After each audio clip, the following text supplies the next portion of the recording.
This clip of the Texas Bucket List is brought to you by Spirit of Texas Bank, Slovacek Sausage, Germania Insurance, We Rent It, and RV Source.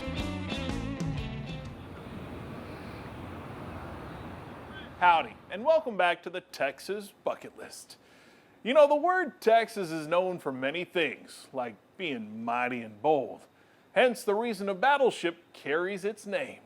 For over 100 years, that ship has sailed the seas of the world.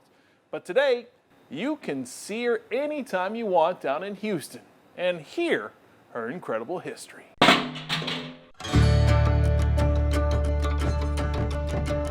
On the banks of the Buffalo Bayou, along the Houston Ship Channel, you'll find a boat that doesn't transport goods from faraway lands, but rather tells the story of the brave young men who ventured to those lands for freedom, happiness, and the American dream.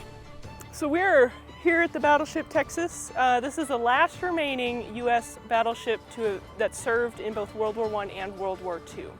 Stephanie Crowett is the curator of the ship that fired the first American shots of World War I. In an attempt to obtain more influence, I guess, in the world theater, the United States started building more and more battleships, and Texas was one of those ships. It's fitting that the ship that helped shape the world can be found in the shadows of the battleground that made Texas what it is.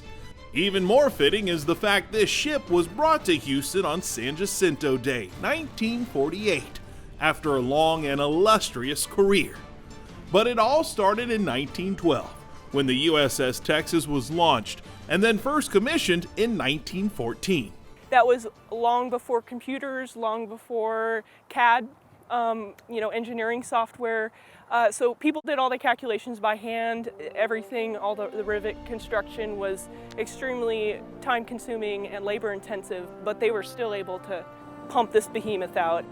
But it's not just the sheer size and construction of the over 100-year-old battleship that impresses. Look at those guns! We couldn't wait any longer to get a closer look. So you guys want to go walk around on the ship? First up, a trek inside the gun turret. So it's a little cozy. You definitely have to be a smaller fry to get in here. We are here in the #1 turret house.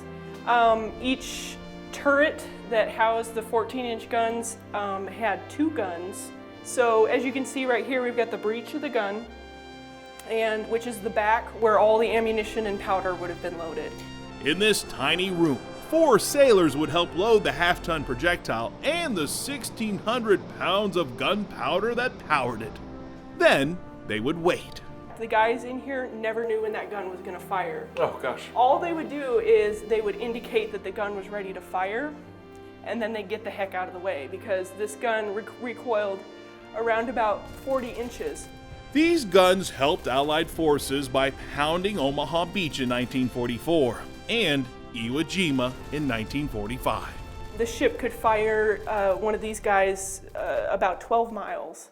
It's easy to get a big bang out of seeing Battleship Texas's big guns, but there is another spot that definitely revs up the RPMs, the engine room. The ship had 2 engines that powered 2 propellers. The ship did get a few modernizations over its time, but the engines remain the same. I always like to tell people, just to give them a sense of reference to the technology, these are the same type of engines that were on board the Titanic. Oh wow.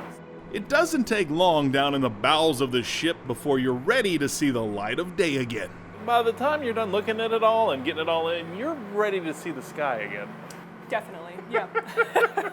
Walking the deck of Texas and saying a silent thank you to the young American sailors who served on this ship is sort of a culmination of the feelings and thoughts you have after seeing what life was like on this 573-foot-long vessel. An artifact like this kind of transcends states. Even though she's named Texas, the technology and the ingenuity that went into building her really applies to the United States as a whole.